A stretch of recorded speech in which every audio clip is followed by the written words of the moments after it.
Hey guys, I'm so glad again that you're joining with us. We have our Bible study tonight. We hope that you'll be a part of it. And you're saying, how do I get in contact with those who are doing the Bible study? It's easy.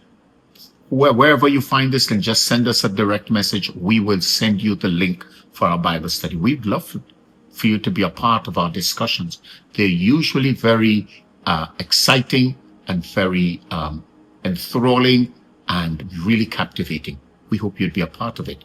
I wanted to get back to the verse which says in Isaiah chapter 1 verse 18, come now, let us reason together. And the part about the verse I wanted to emphasize this morning is that it's not an invitation to an intellectual discussion. It is an invitation for transformation. And here where I get that from.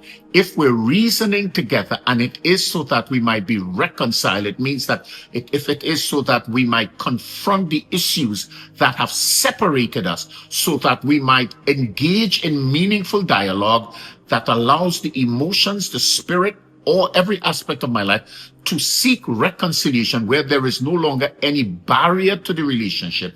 It means I'm not just seeking reconciliation for reconciliation's sake. It means the reconciliation now means that I am going to endeavor not to do the things that would have caused the rift in the first place, that caused the breach in the first place. That speaks not just of reconciliation in the moment, that speaks more to transformation, because now I've got to change some things about me, change some of my behaviors, change some of my thinking, so that I do not violate again in the area that I did. So when people say to me, come as you are, I agree. I come to the table as I am. I come to the table for the discussion. But when I walk away from the table, I walk away from the table with a decision that I'm going to make changes so that the relationship maintains high levels of, and I want to say it again, high levels of connectedness. So somebody says, oh, there are things that I do that I know that I shouldn't do, but I continue to do. And I am saying, come on, guys, come on.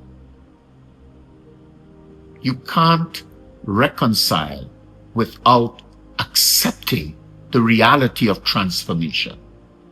And once you've been transformed, you begin to look for other areas where you may have violated, so that you can now enjoy all the benefits of the relationship. Hey, I hope you join us tonight for Bible study. We'll talk a little bit more about this.